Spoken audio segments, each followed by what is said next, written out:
Hello दोस्तों, मैं प्रशांत और आज के इस वीडियो में हम बजाज फाइनेंस के स्टॉक्स के ऊपर बात करने जा रहे हैं। क्यों बात करें? क्योंकि 10 ट्रेडिंग सेशन पहले ही आपका 7700 के लेवल पे ट्रेड कर रहा था और आज ये 6850 के नीचे ट्रेड कर रहा है। यानी 10 ट्रेडिंग सेशंस में इसने 850 पॉइंट से ज्यादा का गिरावट दिखाया है। ऑन एन एवरेज डेली अगर हम बात करें तो 85 पॉइंट से ज्यादा का गिरावट डेली बेसिस पे देखने को मिला। अगर हम एवरेज की बात करें, परसेंटेज के ऊपर बात करें तो लास्ट 10 ट्रेडिंग सेशंस में 11% का मेजर डाउनफॉल मूव दिखाया है और डेली बेसिस पे 1% से ज्यादा का गिरावट देखने को मिला है। तो अब यहां पे इस स्टॉक से रिलेटेड मल्टीपल क्वेश्चंस रेज होते हैं। क्या क्या क्वेश्चन है, सबसे पहले वो मैं आपको बता देता हूं। तो ये स्टॉक्स इतना गिरावट के बाद क्या ये स्टॉक्स में रिकवरी आएगा या फिर नहीं आएगा, वो यहां पे हम फाइंड करेंगे। और अगर रिकवरी आता है तो रिकवरी आने में टाइम कितना लगेगा ये भी हम पता करके आपको बताएंगे। और क्या इस स्टॉक्स में फ्रेश एंट्री करने का अभी टाइम है या नहीं है। जो भी लोग फ्रेश एंट्री करने के बारे में सोच रहे हैं, यहाँ पे करना बनता है या फिर नहीं बनता है। और जिन लोगों ने पहले से बजाज फाइनेंस के शेयर्स को होल्ड कर रखा है, उनको यहां पे क्या करना है, उनको यहां पे एग्जिट करना है या फिर उनको यहां पे बने रहना है, ये भी मैं आपको क्लियरली बताऊंगा। और साथ ही साथ अगर आपको फाइनेंस सेक्टर के कंपनी में इन्वेस्टमेंट करना ही है तो क्या वो बजाज फाइनेंस होगा या फिर हमें दूसरे कंपनी में स्विच करना है। और क्या बजाज फाइनेंस के शेयर्स को सेल करके भी दूसरे कंपनी में स्विच किया जा सकता है, और अगर स्विच किया जा सकता है तो वो कंपनी कौन सा होगा जहां पे हम स्विच कर सकते हैं। तो इससे रिलेटेड जितने भी क्वेरीज क्वेश्चन होंगे सबको हम इस वीडियो में आंसर करेंगे। बस आपको हमारे साथ इस वीडियो में बने रहना। तो चलिए एक एक करके इन सब के ऊपर बात करते हैं, लेकिन उससे पहले बजाज फाइनेंस ने इतना गिरावट क्यों दिखाया, गिरावट के पीछे का रीजन क्या है, सबसे पहले वो फाइंड करना है। तो इसके लिए सबसे पहला जो रीजन आता है, आरबीआई की तरफ से कुछ रेगुलेटरी कंप्लायंस लाए गए थे क्रेडिट कार्ड से रिलेटेड, जो कि इसके ऊपर निगेटिव इंपैक्ट किया है। सबसे पहला रीजन वो था। दूसरा, उसके बाद मार्केट में आपका सेलिंग प्रेशर भी देखने को मिला है, वो भी इसके ऊपर निगेटिव इंपैक्ट किया है। तीसरा, आज जो आया है 30 जनवरी को रिजल्ट, ये भी इसके ऊपर निगेटिव इंपैक्ट किया है और ये भी मार्केट को और ज्यादा गिराने में मदद किया है। चौथा, जो लॉन्ग टर्म इसका कंपटीटर निकल के आ रहा है जियो फाइनेंस, ये भी इसको लॉन्ग टर्म में हैम्पर कर सकता है, इसके बिजनेस को, इसका जो मोनोपोली है उसको ये खत्म कर सकता है, ऐसा डर है इन्वेस्टर्स के मन में। तो ये चार मेजर रीजन है, और भी मल्टीपल रीजन है, लेकिन ये चार प्राइमरी रीजन है जिसके कारण से बजाज फाइनेंस के स्टॉक्स में इतना सेलिंग प्रेशर देखने को मिला और इतना ज्यादा नीचे गिरा है। तो अब यहां पे एक और क्वेश्चन आता है कि ये जो गिरावट है, ये गिरावट कब रुकेगा, ये हम सबसे पहले फाइंड करने की कोशिश करते हैं। उसके बाद हम देखेंगे कि इसमें रिकवरी बनता है या फिर नहीं बनता, और बनता है तो कितना टाइम लगेगा। तो उसके लिए सीधे हम चलते हैं इसके वीकली चार्ट पे। तो अगर हम वीकली चार्ट पे फोकस करें तो यहां पे हमने एक पैटर्न ड्रॉ किया है। अगर आप बजाज फाइनेंस के वीकली चार्ट पे फोकस करो तो यहां पे एक निगेटिव पैटर्न, वो भी स्ट्रॉन्ग वाला फॉर्म किया है। और वो कौन सा है? वो आपका हेड एंड शोल्डर पैटर्न है। देख सकते हैं ये आपका लेफ्ट शोल्डर है, ये आपका हेड बना है और ये आपका बन गया है राइट शोल्डर। और नेक लाइन कहां पे? नेक लाइन के करीब ही प्राइस मूव कर रहा है, 6800 करीब इसका नेक लाइन है। और अगर ये नेक लाइन को ब्रेक करके नीचे गया तो हमें यहां पे एक मेजर डाउनफॉल मूव और देखने को मिलेगा। तो जिन भी लोगों को लगता है कि बजाज फाइनेंस में क्या गिरावट आगे कंटिन्यू रहेगा या नहीं रहेगा, उम्मीद करते हैं इसका आंसर मिल गया होगा। और अगर यहां से गिरावट दिखाया तो एक सपोर्ट लेवल जो है वो 6500 के करीब है, और 6500 करीब से रिवर्सल लिया तो ठीक है। यहां से और फर्दर गिरावट दिखाया तो फिर 1000 पॉइंट का और गिरावट देखने को मिलेगा, और ये आपका फाइनली और अल्टीमेटली 5500 के लेवल पे आता हुआ दिख सकता है। और ओवरऑल अगर हम गिरावट की बात करें तो सीएमपी से 20% की और गिरावट का उम्मीद है यहां पे। जी हां, बिल्कुल सही सुन रहे हैं, 20% का और गिरावट आ सकता है अगर इसमें कुछ भी पॉजिटिव नहीं आया, रिकवरी नहीं दिखाया। क्योंकि ये जो हेड एंड शोल्डर पैटर्न बना है ये जबरदस्त पैटर्न है, और इसके कारण से मिनिमम में 10% का गिरावट देखने को मिलता ही मिलता है। तो जो गिरावट के बारे में सोच रहे हैं इसमें और ज्यादा गिरावट देखने को मिल सकता है। तो यहां पे अब हम दूसरे क्वेश्चन पे आते हैं क्या यहाँ पे बाई करने का सही टाइम है या नहीं है। जो भी लोग बजाज फाइनेंस में फ्रेश एंट्री करने के बारे में सोच रहे हैं, एंट्री करना बनता है या नहीं बनता है, क्लियरली बता रहा हूं, यहाँ पे एंट्री करना अभी नहीं बनता है। क्यों नहीं बनता है? क्योंकि यहाँ पे और गिरावट के स्कोप है, इसलिए अभी एंट्री करना नहीं बनता है। और अगर आपको फाइनेंशियल फील्ड में ही एंट्री करना है तो और भी कई दिग्गज और बेहतरीन कंपनी है जहां पे आप इन्वेस्टमेंट कर सकते हैं, जो कि मैं आपको आगे अपडेट करूंगा।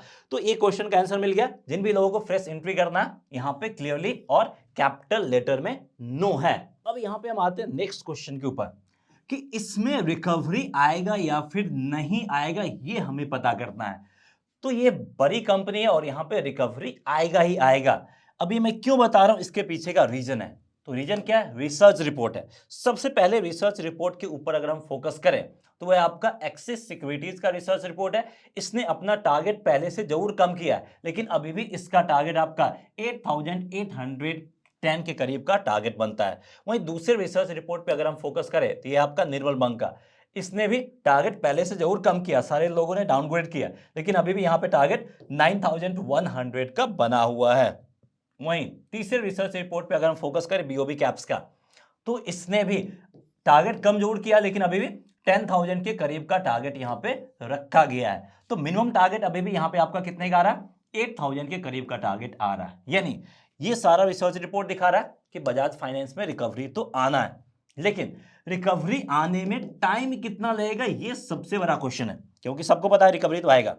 तो यहां पे मैं आपको क्लियर कर दूं कि 12 मंथ से 18 मंथ्स का टाइम पीरियड लग सकता है यहां पे रिकवरी आने में, और उसके बाद मिनिमम ये आपका 8,000 के लेवल पे वापस से आता हुआ दिखेगा। 12 मंथ्स या फिर 18 मंथ्स के टाइम पीरियड में आ सकता है। और बजट में कुछ ऐसा हुआ फाइनेंशियल सेक्टर के लिए जिससे इसको बेनिफिट मिलेगा, तो हो सकता है कि अगले एक मंथ में भी रिकवरी दिखा सकता है। तो रिकवरी कब दिखाएगा वो क्लियर नहीं है, लेकिन मैक्सिमम टाइम पीरियड 12 मंथ से 18 मंथ्स का हमें इंतजार करना पड़ सकता है। अब जिन भी लोगों ने बजाज फाइनेंस के शेयर को होल्ड कर रखा, उनको क्या करना? उनको यहां से एग्जिट करके मार्केट से बाहर निकल जाना है, या फिर उनको यहां पे होल्ड करना है। तो इनके लिए मैं क्लियर वन लाइन में बता दूं, 6800 के लेवल को आप नोट कर लीजिए। इसके नीचे आएगा तो आप यहां पे एग्जिट कर लीजिए। क्यों? क्योंकि इसके बाद फर्दर 5 से 10% का गिरावट आएगा और वो गिरावट से आप बच सकते हैं। और जिन लोगों को होल्ड करना ही करना, नहीं हम इससे एग्जिट नहीं करेंगे, तो वो इसमें बने भी रह सकते हैं, कोई दिक्कत वाली बात नहीं है। बस वही उनको 18 मंथ्स का वेट करना पड़ सकता है और फिर आपको एग्जिट करने का मौका यहां पे मिल सकता है। अब यहां पे एक और क्वेश्चन रहता है कि जिन भी लोगों को फाइनेंस सेक्टर में एंट्री करना ही करना है, तो उनके लिए बेहतरीन स्टॉक्स बता रहा हूं। अभी आप बजाज फाइनेंस के तरफ मत भागो। क्यों? क्योंकि इससे बेहतरीन स्टॉक्स हमारे पास हैं। वो स्टॉक्स कौन सा है यहां पे मैं आपको बता दूं, वो स्टॉक्स है आपका श्रीराम फाइनेंस। देख सकते हैं अभी ये आपका ट्रेड करा 2458 के लेवल पे, और जब इस सेक्टर का दिग्गज गिरा था उसके बावजूद भी ये कितना है? 2% ऊपर ट्रेड कर रहा है। तो हम श्रीराम फाइनेंस को क्यों बता रहे हैं, उसके पीछे का रीजन है, अपने मन से कुछ नहीं बता रहा हूं। मार्केट कैप देखिए, लगभग आपका 92,000 करोड़ की कंपनी है, ठीक है। और इसका आप पीई देखिए, अगर आप इसके पीई पे फोकस करेंगे तो 14 के पीई पे ट्रेड करा। सेक्टर पीई की बात करें तो सेक्टर पीई लगभग आपका 32 के करीब है। That means to valuations wise ये अभी भी काफी सस्ते वैल्यूएशंस पे अवेलेबल है।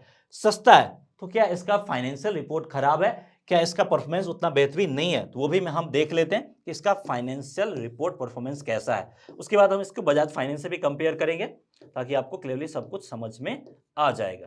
तो यहाँ पे हम इसके रिसर्च रिपोर्ट पे चलते हैं। देखिए, सबसे पहले रेवेन्यू कंटिन्यूअसली जबरदस्त तरीके से स्पेशली 2023 में जंप किया है। क्या नेट प्रॉफिट में भी ऐसा ही परफॉर्मेंस है? देखिए, नेट प्रॉफिट आपका डबल से भी ज्यादा, यानी लगभग आपका 125% के करीब से जंप दिखाया है। उसके साथ साथ ईपीएस भी देखेंगे तो ईपीएस में भी शानदार जंप है। डेप्ट देखेंगे तो क्या डेप्ट है? डेप्ट भी कम हुआ है। तो परफॉर्मेंस सब कुछ सुधरा है, कर्ज भी कम हुआ है। इसका मतलब क्या है? इसका मतलब यह है कि ये शानदार परफॉर्मेंस दिखाया है। एफआई का भी यहाँ पे स्टेक है, डीआई का भी स्टेक है, सब कुछ बेहतरीन है। वहीं अगर हम बजाज फाइनेंस पे फोकस करें, इसके फाइनेंशियल्स पे रहते हैं, प्रॉफिट पे फोकस करते हैं, जिससे समझ में आएगा आपको। इसके अगर हम मार्केट कैप के ऊपर बात करें तो इसका मार्केट कैप कितना है? 4 लाख करोड़ करीब, 4 लाख करोड़ करीब इसका मार्केट कैप है। इसका अगर हम पीई की बात करें तो 32 के पीई पे अवेलेबल है और सेक्टर पीई भी 32 है। That means to valuations wise ये सेक्टर पीई के आसपास ही है, जबकि वो हमें कम वैल्यूएशंस पे मिल रहा है।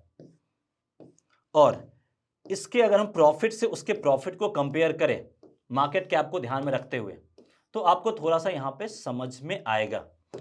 इसका नेट प्रॉफिट मार्केट कैप कितना है? 4 लाख करोड़। नेट प्रॉफिट कितना है?